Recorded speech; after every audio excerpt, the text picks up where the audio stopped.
And welcome inside, ladies and gentlemen, to the PWBA podcast. We are now into episode number 3. My name is Emil Williams Jr., of course, of Bowl TV.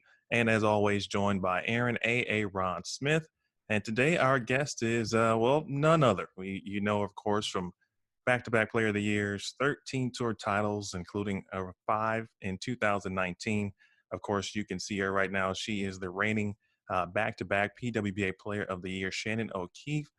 First and foremost, Shannon, thank you for joining us and spending some time with us today. Of course. Thanks for having me. This is a nice break away from what's become normal life. So thank you. Indeed it is. And before we get into kind of some of that conversation, we know that you are huge into fitness, working out, always talking about running, how many miles you can run. Yep. And I believe you wanted to run 90 miles in March. That was the goal. And you ended up with 116 or something close to that. I mean, let's talk about what the fitness routine has been like for you, having to stay at home. Okay. So I always have some sort of goal in mind. After tour's over, that goal becomes a little bit smaller. I want to give myself some time to mentally and physically recover. But then come like November, things start to shift back up. And I start a little slow, I may run like 30 miles 1 month or maybe 40. And so March to me, with all of the travel that we had scheduled with our collegiate team, 90 seemed to be a really good number and something that I thought, even if I had to get up at 5 o'clock in the morning before a competition day with the college girls, that's something I could still probably get a good 6 miles in. And so I just kind of scheduled out 90 miles thinking this would be a really good goal. And then this whole crazy thing happened where we're basically stuck at home and I have no excuses. And so on days that I had written scheduled to run 4 miles, I was like, well, let's just push myself here. This is like true grit, mental toughness. How far can you go? And I'd run 8 one day or 6.5 one day. And so, yeah, it just kind of turned into, I didn't even really realize until I had a couple days to go where I was in my goal. And I was like, oh man, if I can get to like 115, this would be great. And then I think one of the last days that I ran 8 miles and it felt so good. It was one of those days I felt like I could have ran like 15 miles probably. So some like runs haven't Forrest been Gump type running. Yeah, probably. What type of equipment are you using, and are you able to mix it up? Maybe if you go outside for just obviously a small amount of time, per the health guidelines.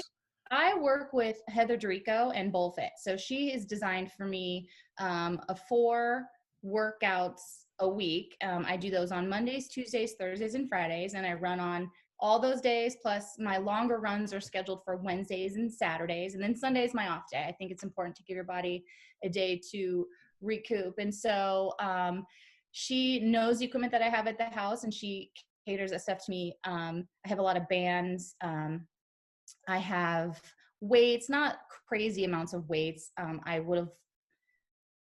thought for a while I would really have liked to have bought a squat rack, and now that I don't have one, I'm a little bummed out by that. But I do have weights and BOSI, I think that's how you say it, ball, and like stuff like that that I work with. And it's been very helpful. A couple days ago, I decided there's no reason I can't be doing a couple workouts a day. So I started incorporating yoga. So see how that goes. Okay. All right, Shannon. So 90 miles in March. What's the goal here for April now? 120. That's my goal. Yeah. And after 4 days, I'm happy to say that I'm already 3 miles ahead of what I have scheduled for the month. So how about that? Yeah. Emil, do you think you and I could do that combined in a month? Driving. You do that drive. Yeah, I think driving. I mean, normally we would have accomplished that already in the air by the amount of flights that we would have been taking by now. Right. I do recall, and I'm of course I'm doing myself a very extreme disservice by bringing this up, but we had talked about this whole 5K situation back at the Tour Championship. So I'm essentially just living through you. So I just watch you and do what you do because you're good at it. All right. It's going to happen one of these days, you know, when life goes back to some sort of normalcy. I'm dragging you out there. We're running. We're going to do it. Aaron, you're a witness. I need to start preparing right now then. Me too. All right. So obviously, you're still keeping your body fit with this extra time off, but many folks know you on social media. Tip Tuesday, you're always doing something new out on the lane, spend a lot of time on the lanes just in general. So Yeah. what kind of things are you doing around the house just to kind of stay as bowling sharp as possible? Well, there's ways that you can do release drills. I see a lot of people online, they do them in their yard, or you can do them into the couch. And I just think it's really important that you put yourself and your body into that finished position and have that ball swinging in your hand. I just think that there's something really, really important to that. And so we at the house have this, it's like a 4-inch foam pad that I bought years ago to put on top of a futon in case we had guests, and that's all that was available. So it wouldn't be like sleeping on concrete. And so we've had this thing folded up, and I was like, man, this is perfect because it's really thick, and it's in the basement. So you're not hearing these big booms, you know, it's concrete under the floor. And so I was doing release drills into that. And then my husband, Brian, says, well, why don't you do some 1-steps? And I was like, yeah, but I don't plant when I do 1-steps. I slide, and I don't want to pick up bad habits or injure myself. And instantly a light bulb went off, and I was like, wait a minute, the bottom of my shoe cover is a vinyl material, and I think that'll slide on the carpet. And so I tested it, and it slid on the carpet. And so I've been able to do 1-steps as well as release drills. And so that has been very helpful. I don't do them every day. Again, it's not true bowling. So I don't want to do something specifically the 1-steps to where I may pick up a bad habit and not realize it. But I have read in so many mental toughness books and worked with sports psychologists for a really long time that if you can visualize, even if it's just for 10 or 15 minutes, your body doesn't truly know whether it's doing it or not. And so every night as I'm falling asleep, I start doing my breathing techniques, and I lay there and I visualize bowling. Sometimes I can tap into the visualization where I'm physically like doing it. Most of the time it's where I'm watching as if I'm watching myself bowl on TV. But that has helped a lot. That's interesting. I'm briefly skipping ahead, but since you mentioned it, I'm curious. I know that you go back and watch a lot of shows, you know, shows that you were on, matches that you've been involved in. But do you go back and kind of re-picture yourself in the situation, and you know, try to visualize the solution or the result that you would want to see from those shows? I do, and I journal a lot. When I'm competing, I journal all the time. I started that about 3 years ago. So I have 3 years of detailed notes from event to event, to the point to where this year at the Tour Championships, I brought both of my previous journals with me and was able to go back and look at those notes of like when I was bowling in the matches in 2017 and then making the show and bowling on the show, and last year being automatically seeded onto the show. I was able to go back and look at all that stuff. And so that is really helpful to keep it fresh in my mind of what actually happened. And so, yeah, I get really bored when I'm running on the treadmill. I would like to run outside. I prefer running outside, but I refuse to run outside by myself. So hence is why I'm always running on the treadmill. So I get bored, and there's only so many shows you can watch. And so I'll go back and I just look up any show, any full TV, anything that I was on, win or lose, and I watch it. And so it's so funny to look back and just even 3 or 4 years ago and watch a show and watch myself and like, what are you doing? Like, it's just so not who I am now. And so I have learned a lot watching those. And so, yeah, sometimes I do go back and visualize, okay, if I was in that moment, I read how it felt, you know, how I was feeling, how I graded myself, things like that. And then I watch it, and then I go back and I do visualize it. All right, Shannon, kind of switching gears here, obviously, with everything going on in the world, as the head coach of the McKendree University women's bowling team. Your season unfortunately got cut short of the postseason. Just for you, and obviously you have a very talented team. They're ranked the top team in the nation. Just kind of what was that like? Just these kind of past few weeks, kind of going through all that. Man, it was at first it was just total devastation. We were supposed to leave that morning and go to Chicago with our men's team for USBC sectionals. As all these weeks have gone on, like yesterday, we would have been finishing up regional play somewhere on the NCAA side to see if we made it to the national championship. And so every day that something happens, Bride's like, oh, we would have been leaving for NCAA regional playing matches today. Where do you think we would have gone? And we talk about where we would have gone. And, we talk about that. So it's still crazy because we still would have been in our season, hopefully, with 2 national championships left. And so it's just like this out of body experience. It still doesn't seem like it's really happening. But the day it happened, it was devastating. I was sobbing. Thanks, Aaron. We blame Aaron a lot, so it's okay. This is okay. Yeah.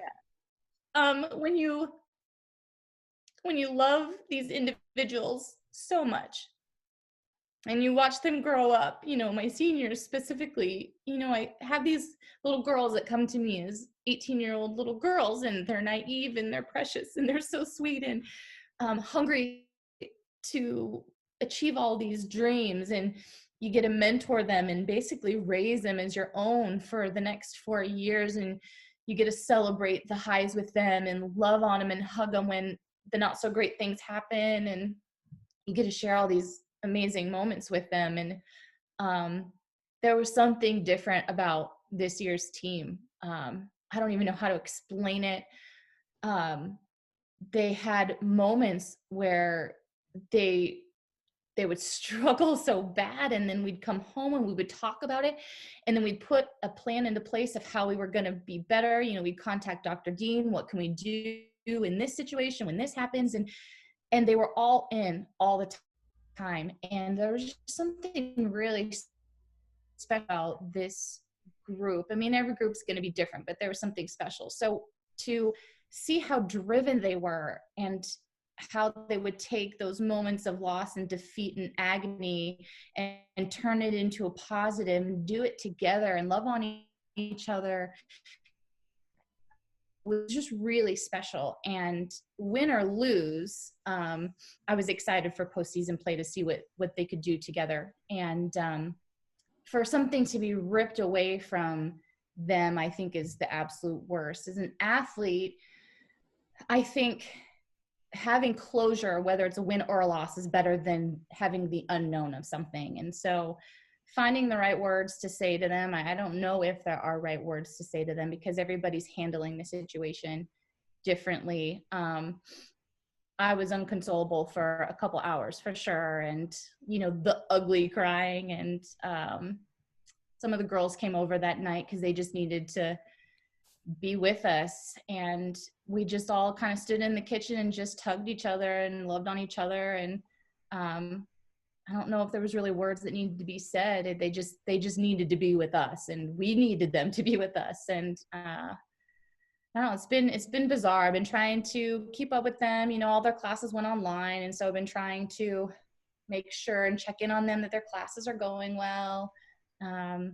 We actually have a Zoom call this afternoon at 4:00. I'm going to start having a day for each girl that wants to on our social media accounts. Like today's Amanda Morgan Day. And so she's sending me stuff that she's doing throughout the day, and just trying to stay interactive with them as much as possible. And they're just weird times. It's just bizarre. My heart hurts for all those seniors. Obviously mine, they're my kids and I know them very well, but all those seniors, that's just stinks. It just really stinks. Absolutely. And, you talked about being a special team, and 2 of your seniors were freshmen in 2017 when McKendree really broke through with winning both the NCAA and ITCs. Obviously, Breanna, Clemmer, and Taylor Bailey, a big part of that.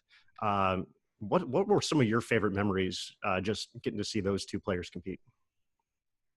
Man, they were very different on how they were and how they competed. Taylor was the cutest little thing. I have this video. I'm going to have to show you guys sometime. But when Breanna struck at the national championship. So really quick. On NCAA TV shows, they want the players to be off to the side. And they don't want the players to be standing right behind the one that's on the approach to bowl, because they don't want it to mess up with any of their camera angles or anything. Totally understandable. So our girls were shifted over to the side, and we were on the right lane. And Breanna needed a strike to win. And so obviously Brian knew, I knew, and Lauren Pate knew. Like, those were pretty much the only ones that knew what actually had to happen. And Breanna goes up, and she just throws this unbelievable shot. And I think I can hear myself say, be good. And Brian and she strikes. So she strikes, and she's screaming because she knows it's good. She knows she struck, but I don't think she was screaming because she knew that she just won. And so Brian and I go attack the girls, basically. Lauren, very aware of what was happening. And here's little Taylor over on the other lane, on the other side of the ball return, like, hey, give me high five, as all the girls are like, cheering. And it's the funniest thing to go back and watch it. And she was like, what's going on? And she runs around the ball return. And it's just, the cute little things like that would happen. We were at a national championship, and we were talking about politics or something. I don't even know what we were talking about. And Taylor made the comment, well, you can't pick your president. And we all looked at her like, what? Like, that's democracy. Like, yes, you can. And, just like cute little things like that were a lot of fun with her. Being able to have her and have those one-on-one talks with her and tell me that, she just wants to make Junior Team USA so bad, and then to watch her do it, and then to see that she was selected to go bowl world championship. And I was at a tour stop when they won the world championship, and her and Breanna FaceTime me. And that might be one of my absolute favorite moments of both of them together, because they were just so excited. And for them to think to FaceTime and call me like immediately was truly special. And then with Breanna, man, she's just, beast mode. Watching her win back-to-back amateur championships, you're just like a woman bowling against a bunch of little girls out there, it looks like at times. And when she can tap into that, man, it's like hands off and just let her do her. And it's pretty incredible to watch. But when they came into us as, these little babies, these little freshmen, they were insecure and not really sure who they were. And there's just so many really awesome moments. But watching them just kind of grow and mature into these young, confident women that know what they want to do with their life, and they're going to go out and do it, and they're going to do great things is really special. And to know that we may have played a small role in helping them reach some of their goals and dreams along the way is truly humbling. And we feel so incredibly blessed to have been a part of it. Give us a quick, story, almost in a similar way that you just described Taylor and Bree. So I know you have a few additional seniors on the roster as well. So feel free to let the world know essentially about, folks like Shannon Grimm, for example. You mentioned Amanda Morgan. Grimm, that girl, she may be the quietest, funniest person I've ever met. She's very quiet. But once you get to know her, she's very funny, and she just throws out these one-liners that you just are not expecting. But the same thing, I think it's really all of them.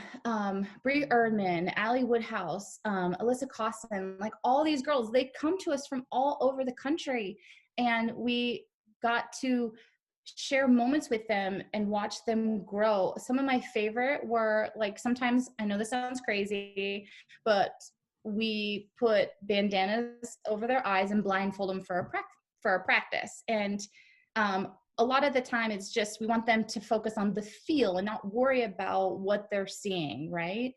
And so we would start with release drills. And if then they felt comfortable, then they could do one steps. And then if they felt comfortable, then they could do a full approach. And you're not forcing anybody to do anything. And to watch how nervous some of those girls were, even as seniors, to still do it, but then say, you know what, I'm just going to do it. I'm all in here and I'm going to do it, was just really cool to watch them interact with everybody and really kind of take on that mentorship role with the younger ones as they continued to grow through a program. It's just, I'm going to miss them all so much. Shannon, with kind of the end of the season here, one thing that still is going on is the announcement of the All-American teams, all the award winners through the NTCA, and that's actually going to be broadcast here on Bowl TV on April 13th. We're going to bring all those award winners live to everybody, so we hope everyone will. Breaking news. Breaking news, yes. That's exciting. We'll check that out. So 6 p.m. Eastern. We'll have some announcements on social media, of course, letting folks know. But any bold predictions for your Bearcats of who might earn a nod? I definitely think Taylor and Breanna have a really good chance of being first team All-American. They, throughout the course of the entire year, were pretty dominant. And so I have a really good feeling that they will both be first team All-Americans. I think we may see another couple All-Americans, maybe third team or honorable mention, but those two for sure. Those are the ones that I think. And I think one of the two will be in the running for D2, D3 Player of the Year. One quick, I got to go back to this real quick before we move on. So you mentioned the blindfold practice portion. Yes. And I have personally seen Aaron Smith blindfolded. It was part of a Bowl for the Cure event that we had at the ITRC. And I'm just saying, perhaps you can help him. Maybe Brian, you two can, because it just didn't go well. Is there a video of this? I must. There's at least a photo. There's a photo. That's actually my Twitter banner images. It's a great photo, just the way it was taken. I'm wearing the blindfold, can't see, and we had a doubles partner for this. So my coach was Terry Bigham from USBC. Oh, okay, yeah. And so there's a photo of like Terry kind of looking over, kind of like examining the situation, like trying to coach me up, and you see the ball in the gutter at like 6 feet. So it's just great. But Awesome. I did not bowl well though. My favorite with the blindfolds is when they start taking the full approach, they walk crazy. Like they'll start walking directly to the right or to the left, and I swear they're going to throw it on the other lane or directly into the gutter cap. I mean, it's really funny. But I think those moments where we could all sit around and laugh are some of my favorite with the girls. And those blindfold practices were always so much fun. I know, obviously, 2019, what a season, obviously, on tour. And Aaron specifically has a stat or two that, we kind of wanted to talk about and bring up as we get into, really what was an historic season for you. So, Aaron? Okay. First real question for me, looking back at 2019 and getting to be a part of it for pretty much the entire season. I just thought one of the most incredible stats all year was your record during championship round appearances, step ladders, TV, bowl TV, whatever it was. You just didn't lose. We tallied it up at the right before the tour championship. You were 9-2 at that point, added 2 more wins to finish the year 11-2 in those situations. So my question is just, how are you able to just, everyone talks about those being a coin flip. How are you just able to be better than everyone, get those wins and continue it on? Well, first and foremost, I feel incredibly blessed. And I don't ever want to take for granted the opportunity to be in those situations. At any moment it can be taken away, such as everyday normal life, right? It's completely out of our control and taken away. All I can do in those situations, and really my goal going into this season, so I'm going to back up. So 2018, I think I made just as many TV shows, but only had 2 titles during that season. So obviously the winning wasn't as good. And I hate to lose. I think I hate to lose more than I like to win. But it's bowling and it's a fickle sport, and you can throw 10 incredible shots and get really unlucky, or 10 not so great shots and get really lucky. It's either your day or it's not. So I feel incredibly blessed. But, you know, I always reflect on everything, the good, the bad, the ugly. I don't know many women that actually go back and watch TV shows, but I will go back and watch the ones that I lose more than the ones that I win, because I think that there's so much to learn from those. And so I would go back and watch and reflect on what happened there, and read my journal, you know, and really figure out what was going on. And I got so wrapped up in 2018 in the Player of the Year race because I wanted to win it so bad. So I got so wrapped up in what everyone else was doing versus just focusing on what I'm doing. And I pride myself on being a great spare shooter, and I pride myself on being able to execute. I think a lot of that has to do with staying fit and being an athlete. But I was really, even though I won Player of the Year and was very proud of that, I was very disappointed in how I did it. And so I talked a lot with Dr. Dean about, I'm a goal-oriented person. I'm always going to have goals that I write down.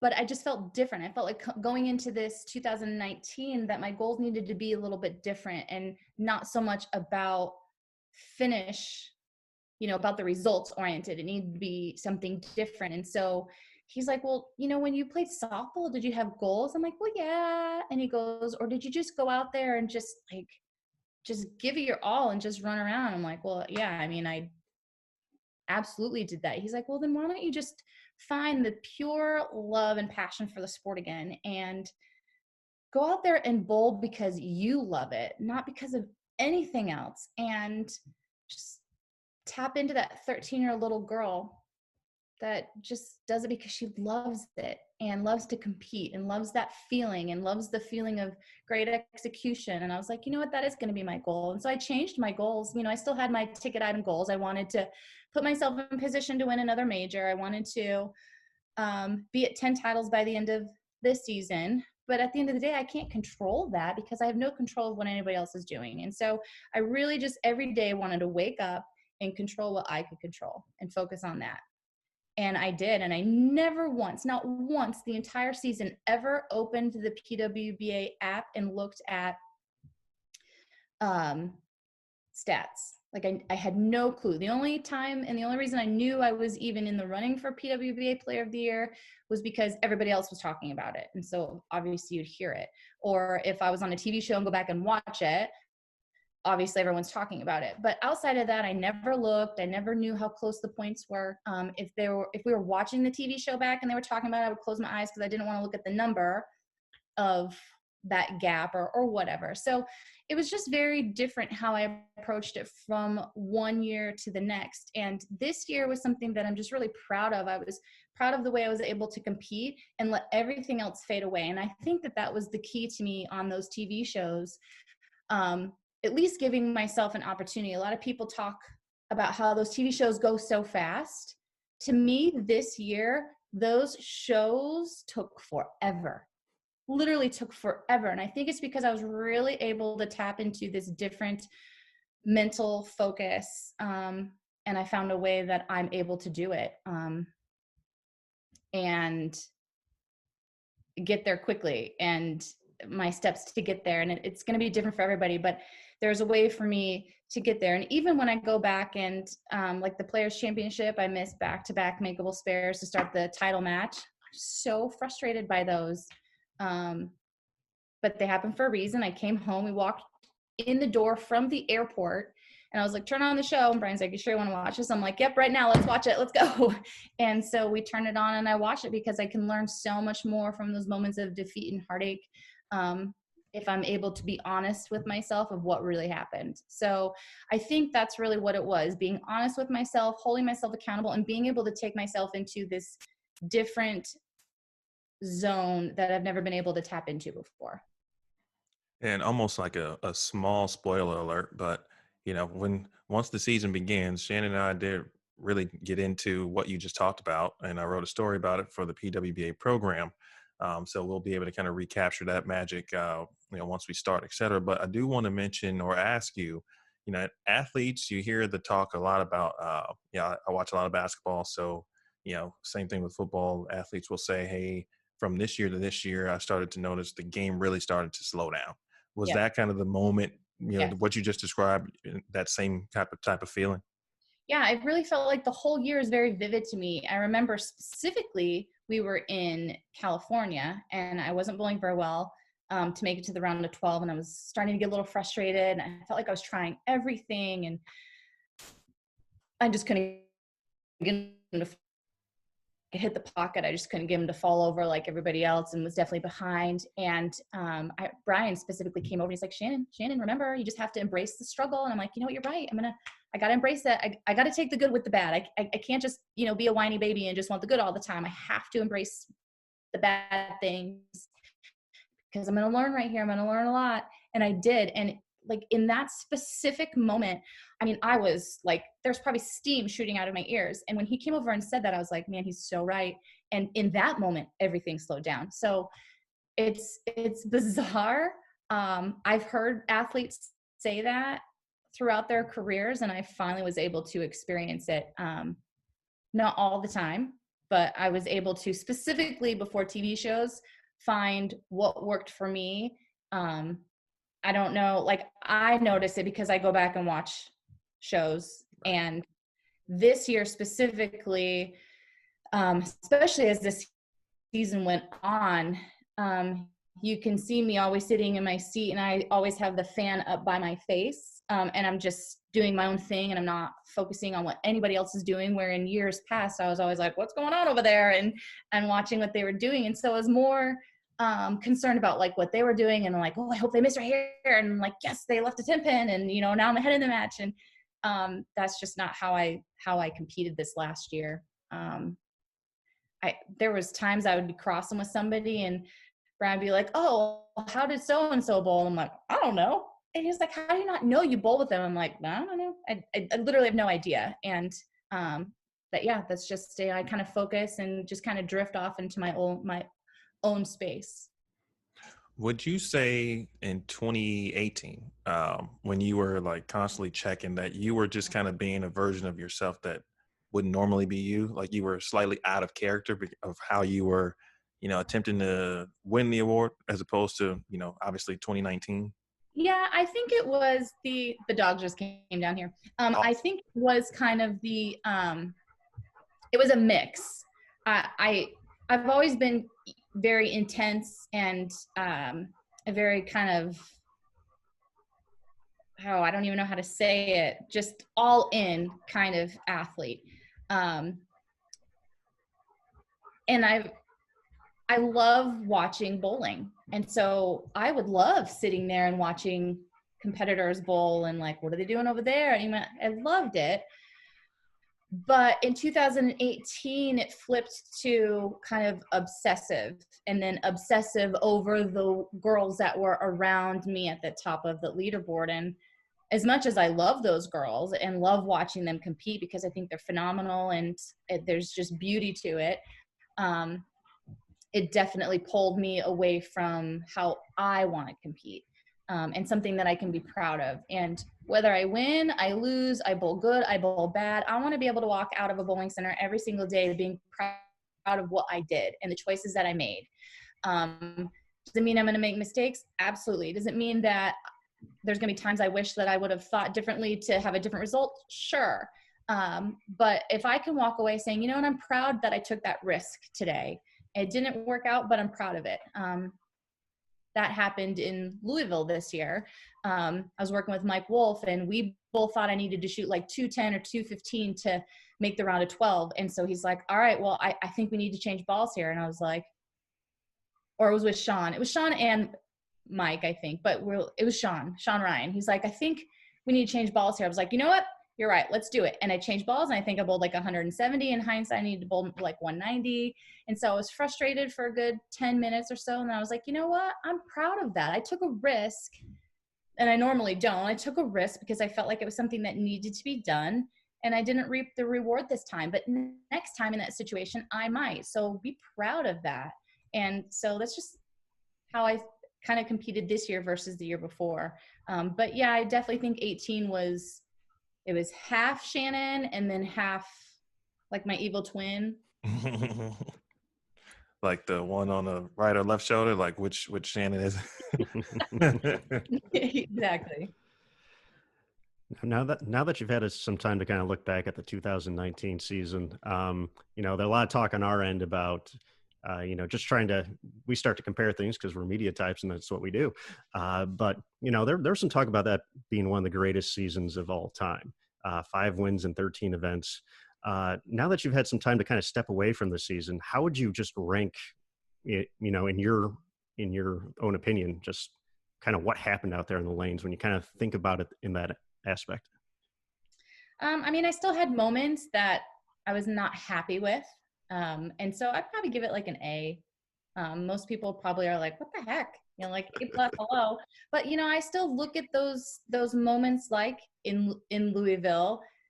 I took that risk and I'm proud of it, but did I miss something? Did I miss something earlier in the block that, wouldn't have put me in that situation, or missing those spares at the Players Championship against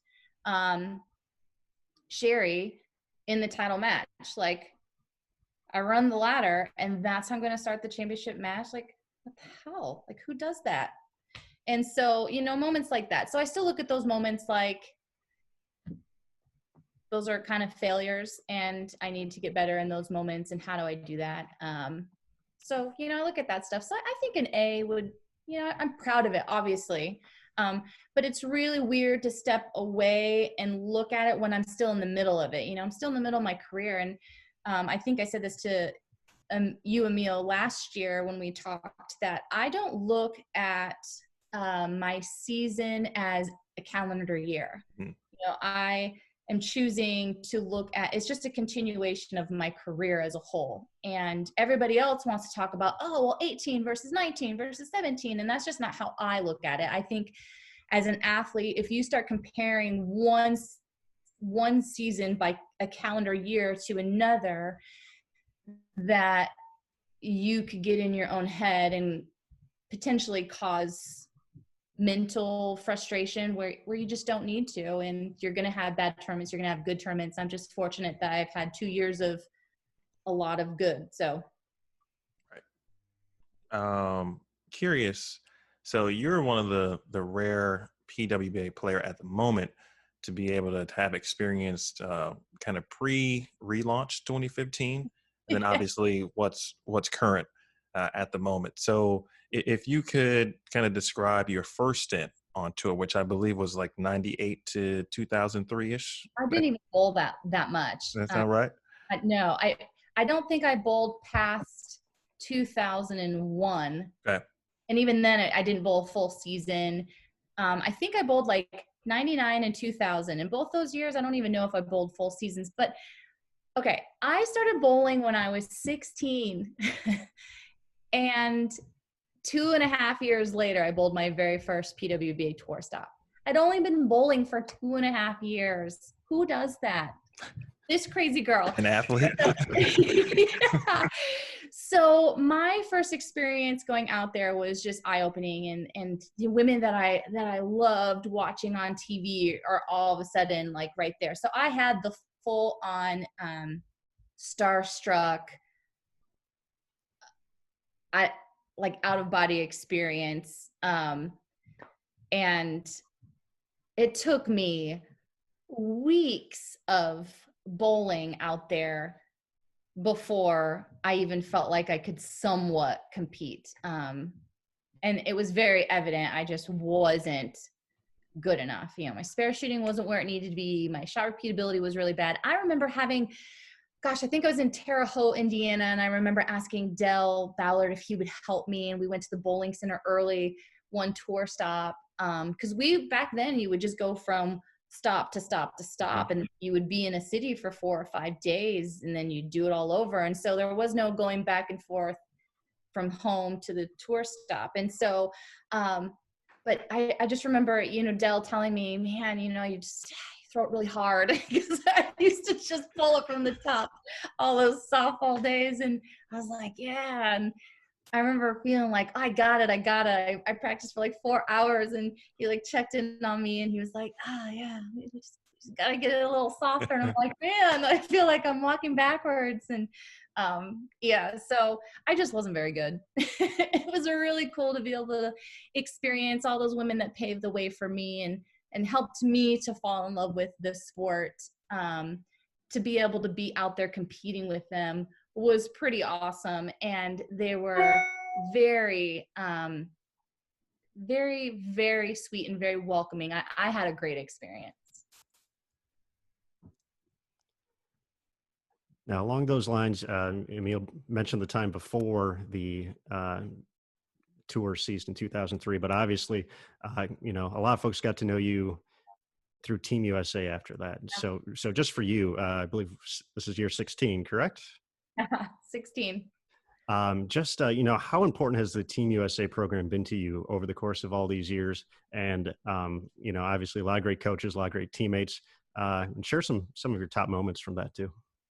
So Team USA, I think one reason it's just so incredibly important to me is all of my years playing softball, and then softball being brought into the Olympics in 1996. Oh my gosh, that was like all of our dreams as little girls playing softball to be in the Olympics. And be a part of Team USA was this huge deal. And so when I was 15 years old, I tried out for the USA softball Olympic team. And my first tryout was in Sacramento. And then from there, I went to Long Beach, California. I think I made it to like the top 60 women in the country before I was cut. But I was 15. To be able to be there rubbing shoulders with, Michelle Smith and Michelle Granger and Lisa Fernandez and all these women that I just like thought hung in the moon was incredible. Pretty much, it's going to be 4 more years before I get that opportunity again. So as a freshman in high school, and it wasn't going to be till as a freshman in college if I wanted to do it again. And that's kind of more like when the bowling bug hit me. I'm sure we'll get to that. But so I always had this dream of being an Olympic athlete and being part of Team USA. And although bowling is not in the Olympics, there's Team USA. And the ladies tour wasn't looking great.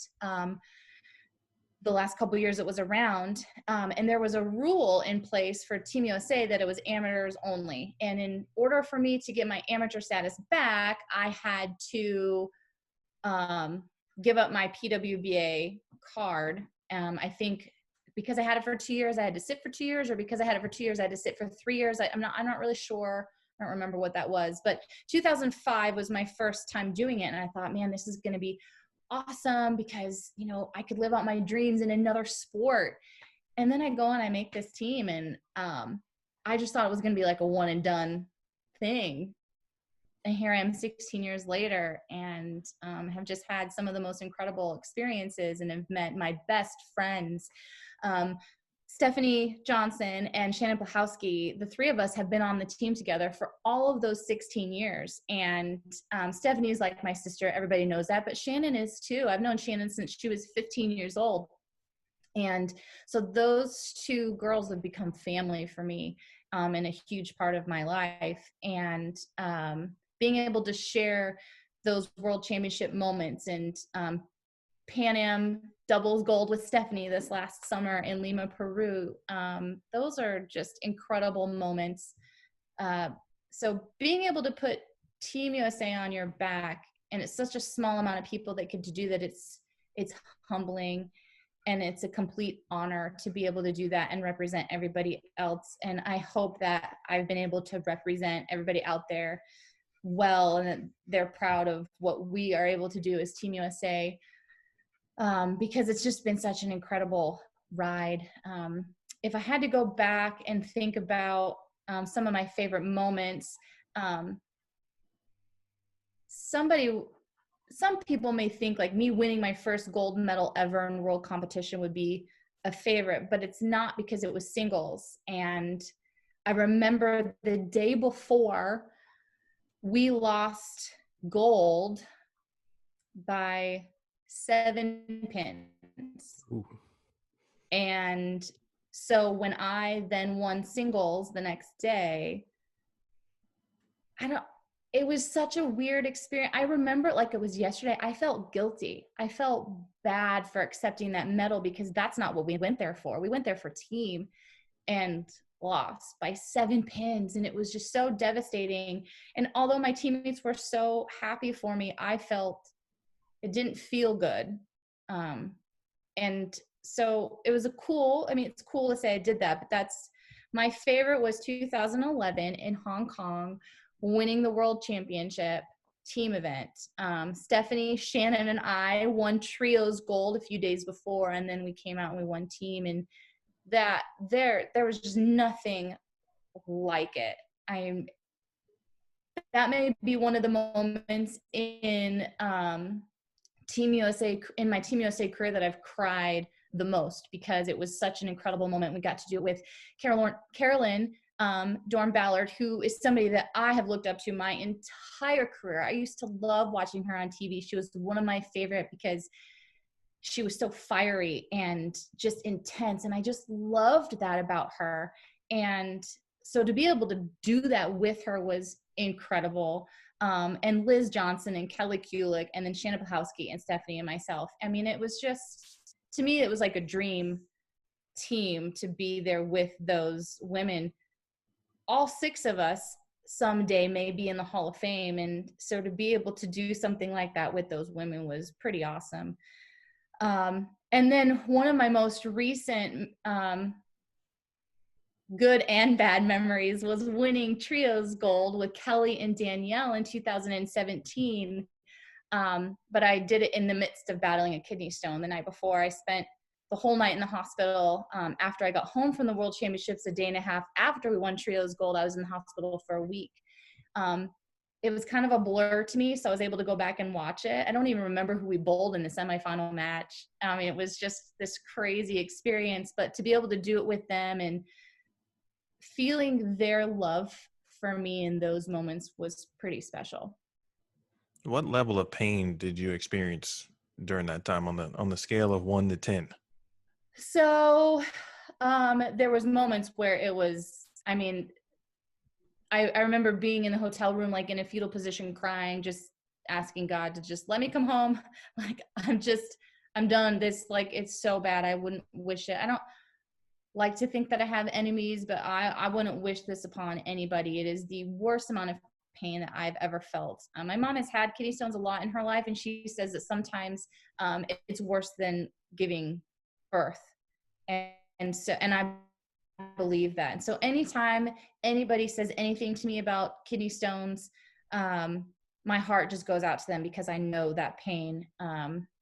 I remember we were bowling the last 3 games of qualifying in team event, and I was like doubled over over the chair in the settee area and between my shots. And then when I was up, I don't even know how I bowled. I know that we just missed the medal round that year by, I think, less than 10 pins, which that was devastating in itself. But I just remember like standing there in so much pain. I didn't even feel like I could walk. And Shannon Plahowski grabbed me from behind, and she's like, "Let's go." And she took me to the ER. And her and Brian, and when we got back to the hotel, it was like 4:00 in the morning, and I couldn't walk. And because I was a little loopy from all the drugs they gave me. And so they got a wheelchair so they could wheel me. So there's that South Point. So they drop us off out front, and they're wheeling me through the casino to the room. And I remember yelling at them to stop wheeling me so fast, because I felt like I was gonna like throw up. Yeah. And they're like, we're like hardly even like pushing you. And I'm like, I'm gonna lose it. I'm gonna lose it. And they wheeled me over to a trash can in the middle of the casino, and I lost it.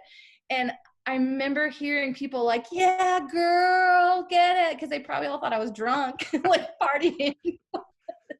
I was in so much pain.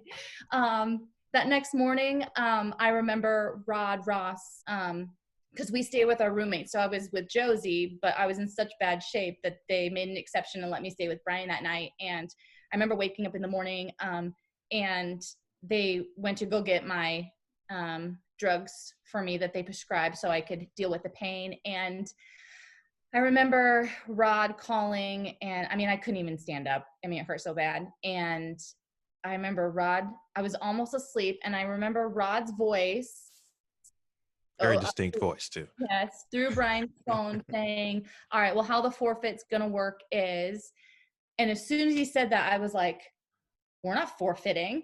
And I grabbed my shoes and I went like march into my room, and there must have been a group chat or something, because when I got to the room, Josie and Shannon, like they had my stuff. They helped wash me down and get me ready. And, basically like they carried me to the bowling center, and I think Josie was helping me put my shoes on in the settee area. When they announced Danielle and Kelly and myself, I didn't march out with them because I was such a mess. But I would say the pain in the semifinals, there about halfway through the match, towards the end of the match, the pain was probably like an 8 or a 9. Like Rod, I remember him telling me that he almost like called it, because he was struggling to watch me do that. And then I don't know, grace of God, I don't know, but I felt all of a sudden within 15 minutes or so I felt better, and it was probably on like a 5 or a 6, but it was enough for me to be able to kind of get through that next match. And then it was probably like 2 hours later, I was a complete mess, curled up in my hotel room, in so much pain. So it was kind of like that a lot, but it ended up being something I needed surgery for. They think I had 2 of them, and yeah, so crazy story, but being able to do that with Kelly and Danielle, and they were just such awesome teammates. And when you go through something like that and you have people that you adore and love, put you above accomplishing something that obviously is a huge accomplishment. Bowling is our life for all of us. And so for them to just put that aside and say, no, we're not going to do this unless she's okay, was pretty special. You briefly mentioned CDB when you were talking about, obviously, Team USA moments. I'm curious, and you also mentioned some of the players that you got to know and look up to in your first and on tour. Who were some of those players? Maybe did they act as mentors for you? And then kind of how have you been able to pay that forward, if you will, as someone that everyone now looks up to you on tour at this point? They look up to me as the old lady. Well, I didn't say that. Okay, so my absolute favorites when I was watching them, I loved watching Leanne Barrett. Well, that's what her name was at that time, Leanne Barrett Holzenberg. I loved watching her. Carol Giannotti, Wendy McPherson, Carolyn Dorn-Ballard, Marianne DeRupo, Linda Barnes, Kim Kearney. I mean, I loved watching, like, there was probably 8 women that anytime they were on, I was just so excited, because it was always on Thursday nights. And so we would always turn it on, and they would be doing like the pre-show of who was going to be on, and I'd be so excited. Kim Adler was another one. And it's so funny because the majority of those women are ones that I feel I probably have a lot of that same kind of personality trait, very fiery, very intense, and very focused. And so they were just the ones that I looked up to, that just, man, they just got it done week in and week out. And they were so fun to watch. And I just thought they were great. And then when I went out on tour, I actually roomed with Dee Dee Davidson for a little bit, and she was so good to me. Really kind of helped me out, showed me the ropes. And then Linda Barnes is one that I specifically remember always being very sweet, always asking me, how are you? Do you need anything? She was awesome. And I was fortunate enough to, when I first made Team USA, I was on Team USA with her for several years, and really got to know her even better. And she's probably my favorite of all time. Well, shot makers in that list of players too, which you certainly are. Oh, and I do remember really quick one time, Marianne DeRupo was always really good to me, and I think it was just, we were bonded over softball. And I remember we were at a tour stop, and I had my glove in my car, and we played catch. And I just remember thinking, like, how awesome is this? This is like somebody that I looked up to and just loved watching her compete. And she was a great softball player, and now I'm getting to play catch with her. It was like this, oh, kind of moment. So those were just, it was pretty special. It was like a big family out there. And I do feel like that's kind of how some of it is now on tour. And I really hope that, people that come out, if the new ones, when they come out, that they feel that I'm able to treat them with kindness and help them and show them. I feel like I've taught a lot of girls how to put pieces in the bottom of their bowling balls and things like that. So, I just think it's our duty to make sure that we're passing that torch and teaching them that it doesn't matter so much what you do, it matters how you make people feel. And that's how people are going to remember you, is how you're making them feel. That Marianne DeRupo story was fantastic. That was just awesome. But, you talked a little bit earlier about your time as a softball player. Was it bowling that kind of ended up pushing you away from it, or was it something else that kind of let you kind of get away from softball? I think it was really good too, by the way. Yeah, I think it was a little of both. I mean, I loved softball. It's something I've said to Brian for years is, man, I wish he could have seen me playing in my heyday. When we lived in Texas, we'd play slow pitch softball with a bunch of people, and everyone's like, man, you're so fast, or you throw so hard. But that was, 10 years later with tendonitis in the shoulder, and probably definitely lost a step or two running. And but it was something I was very proud of. It's something that I loved. And when I was a freshman in college, actually it started my senior year. So in high school, I pitched on our high school team, but in summer ball, I played center field because I was really fast and had a really strong arm. And our summer ball team was made up of the best players from the entire Northwest. For those that don't know, I grew up in Oregon. So the best players in the Northwest. And I went from 14 and under to 18 and under. So I completely skipped 16 and under. So I played with a lot of these girls for several years. And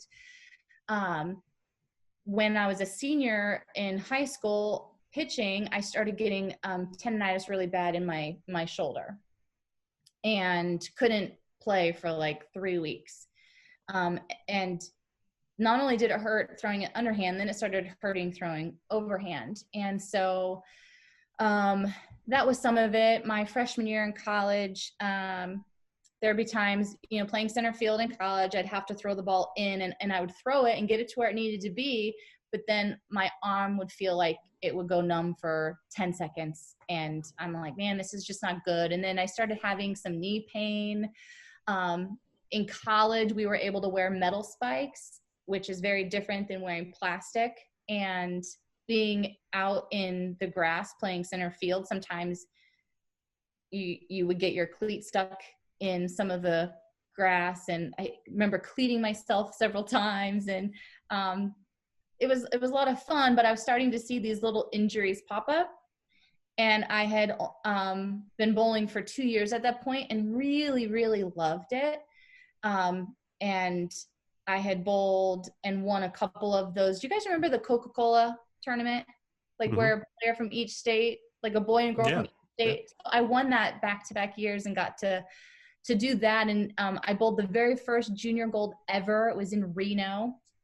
And so I was starting to be exposed to not only the best bowlers in the Northwest, but some of the best bowlers around the country, and started thinking, man, I can compete with them. And if I'm able to dedicate my time, this is something that I can do potentially for the rest of my life and still do it at a competitive level. Where softball, I'm 19 years old and my body already hurts. And how am I going to tell my kids someday that, I'm sorry, mommy can't pick you up because it hurts me. And, I don't want to have to tell my kids that.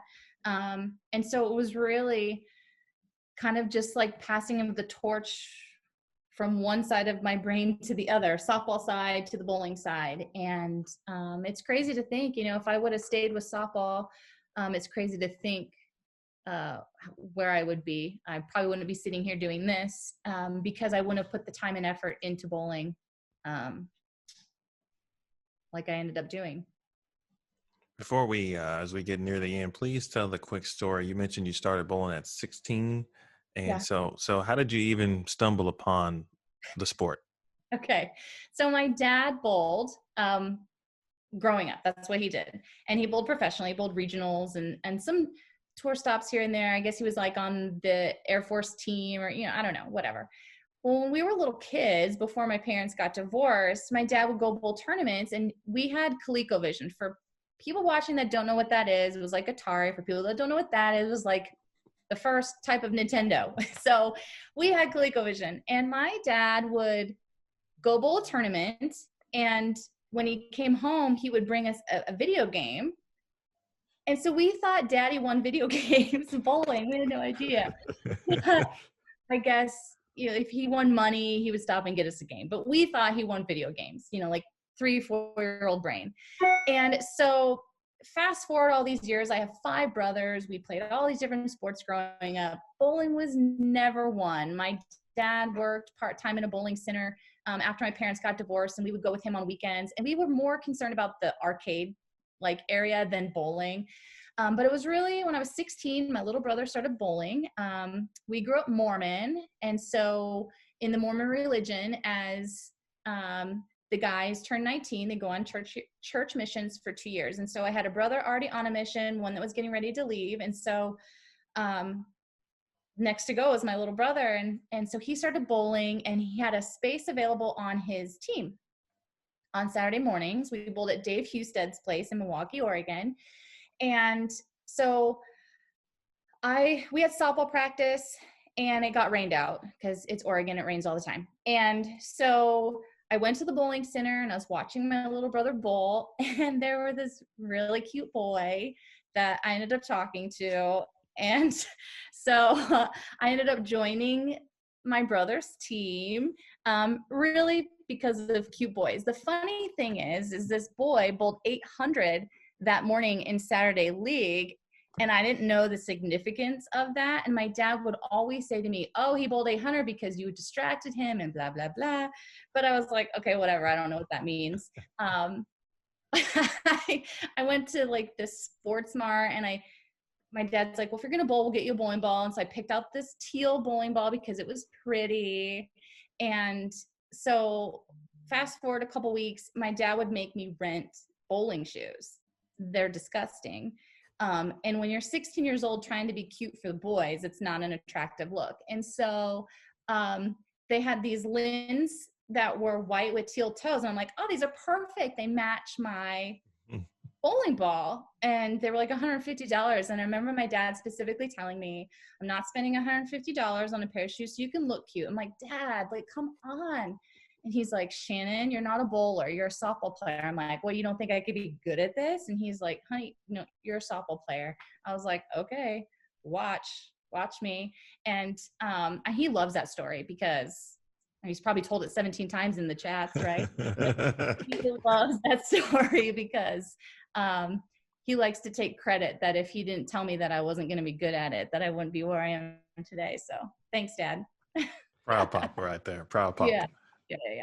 So that's really kind of how I got into it. I started bowling. I was very fortunate that my dad, being a great player, knew the bowling center to take us to get us a start. So we were at Dave Husted's place, and it's just such an incredible family. They had great coaches in place that really mentored us and really took us in, and really helped kind of shape me in my early years of bowling. Now, Emil, I know this leads into one of the questions you wanted to ask, because here's Shannon talking about cute guys. And one of the cutest out there is Brian O'Keefe. So, Emil, I will let you take it from there. Oh, absolutely. I mean, it's a simple question. I mean, the people want to know how y'all met. And then, there he is. But then, and how about that? How about that? That's what I'm talking about. How did y'all meet? Okay. And who made the first move, if you will? Okay, it's really funny.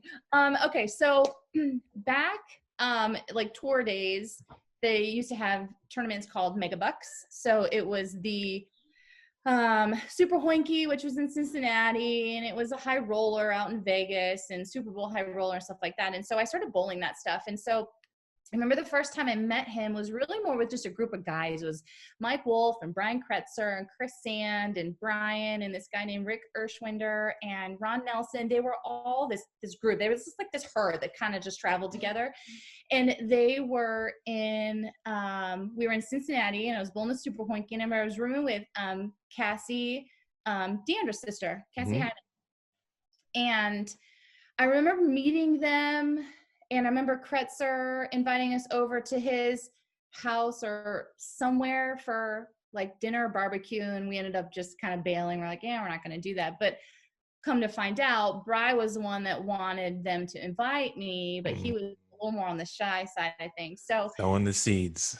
Yeah. So a few months later, we go to Vegas for the Super Bowl high roller. I'm with Cassie again.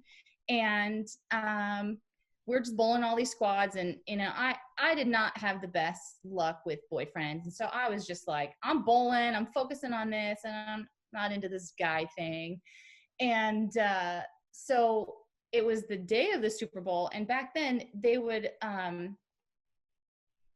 have the Super Bowl on the big huge 10-foot screens or whatever in the corners of the like banquet hall or whatever, and they would serve you a dinner. And so we didn't get up there until right before halftime. It was me and Cassie, because we bowled a sweeper squad, but everybody was up there, the whole group, you know, drinking or whatever. And I remember walking in, and we found kind of the group, and I was so excited because Jen Larson and Marsha Klimkin and Brenda Mack, like all the girls that I had seen on tour were all there. So I was hanging out, talking to them, and now it's halftime, and Cassie wasn't feeling well, so she went to the room.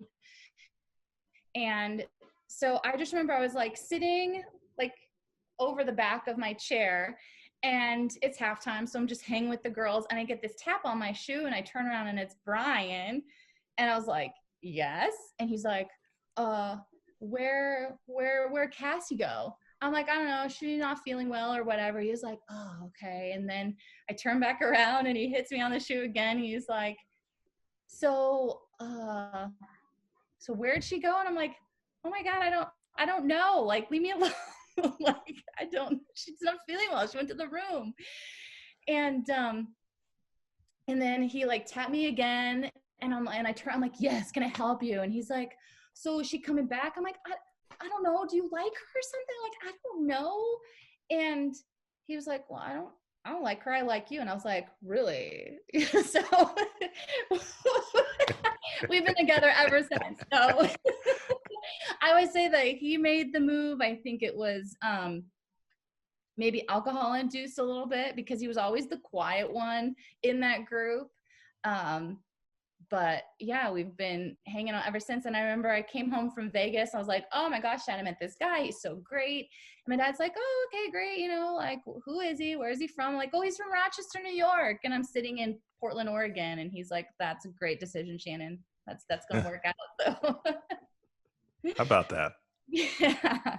So I have the Mega Bucks and all those guys to thank for that. You know, just an incredible group of guys that are still really good friends of ours to this day, and just awesome memories. Some of my favorite memories come from those tournaments. Excellent. A couple more questions, I think, prior to the end. Let's go favorite PWBA moments, if you can narrow them down. I do. Okay. This one is probably going to surprise you. My absolute favorite PWBA moment was losing the 2015 US Open to Liz Johnson. I needed a mark in the 10th frame to win a US Open, and I washed out. And it probably is like my favorite moment. And people are probably like, what the heck is she talking about? But I don't think I'd be sitting where I am now. Experience I have over the last couple of that moment. Getting to a title on a US Open TV show is grueling. It is brutal. The whole week is hard. Your hand can be beat up, and you're just mentally worn out. And I remember after I lost that, just the complete devastation of what the heck did you just do? And how am I ever going to get back to that again? Like, I felt broken and felt like I had nothing left to give. And I just feel that had I not experienced that, and then I had this I know you and I talked about it, Emil, but I had this really awesome message from Jason Belmonte shortly after that saying, hey, I know it hurts, and paraphrasing because I don't remember exactly what I said, but basically along the lines of, I know it hurts and it's not fun. You have to go back and watch it. You have to find out what happened and be honest with yourself. Because if you can do that and you can be completely honest with yourself, you're gonna win. It's not if, it's when. And those were some incredible words of advice from possibly the greatest of all time. The fact that he took the time to recognize that I was probably beating myself up and I was really, upset by that he took the time out of his busy life to send me a message just meant the world to me. And that little bit of encouragement was like, man, I can do this. I just got to pick myself up and dust myself off. And this isn't over. This is just the beginning. And that's what I did. And so that was probably my favorite, probably of all of them. Another one would be winning my first title. That was really special because it was always a dream to win a title, and for it to happen was pretty awesome. I beat Kelly Kulick doing it, and she, being one of my teammates of Team USA, and her being so dominant, and for all those years we didn't have a tour, it was just, that's somebody that you idolize and somebody that you wanted to be like. And so it was pretty cool to be able to say I won my first title ever against Kelly. Sorry, Kelly, but it was pretty special. And then another one that comes to mind was when I won the tour championships in 2017. I was in a 3-ball roll-off against Liz Johnson. So here I'm against Liz Johnson again. I basically just need a mark in the 10th frame again. And I big 4. And I'm like, are you kidding me, O'Keefe? Like, here we go again. And so I'm sitting on the bench watching her finish, and she needs to throw a double to shut me out. And it's Liz. You need to expect her to double. And I'm literally praying, please, please, please, let me just make it right. Let me just make it right. You just want that mulligan. And I knew exactly what I did. I got quick. I came up out of my shot, and I just pulled it. And so by the grace of God, we tied, and I got to be in a roll-off, shot for shot against her. After I threw that first strike, that's all I needed. To me, I had already won, because I just needed to have that moment right after I made a mistake to be able to fix it. And I did. And then I went on to win that 3-ball roll-off against Liz, which was huge mentally for me. It kind of was like, man, you can do this. And then to go on and beat Kelly for my first major, again, I think there's just so many of those moments that I think have led to the last couple of years.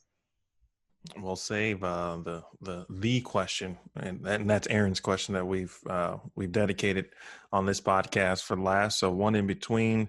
Obviously, no bowling right now. So, favorite activity, or what activity do you miss the most at the moment outside of bowling? I honestly miss tanning. My skin is very pasty. I'm good in that area.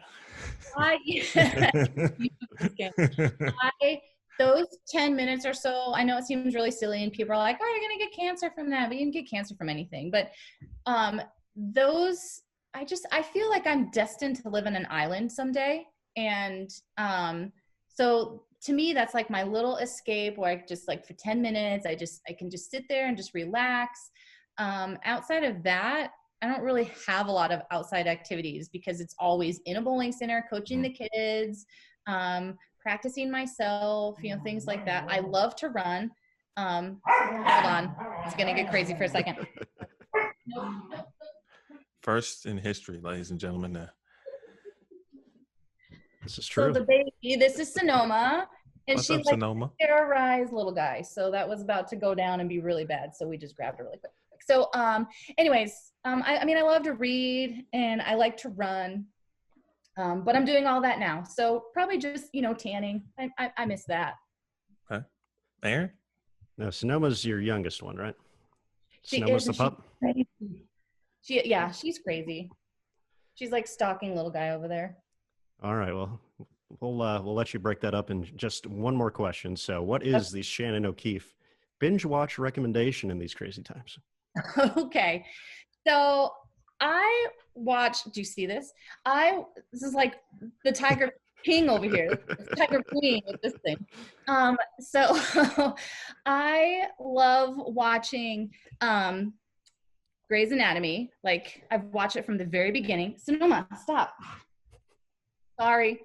So Okay. I watched it from the very beginning and I just love it. But then Josie turned me on to the show. It's called Schitt's Creek. It's absolutely the funniest thing I've ever seen.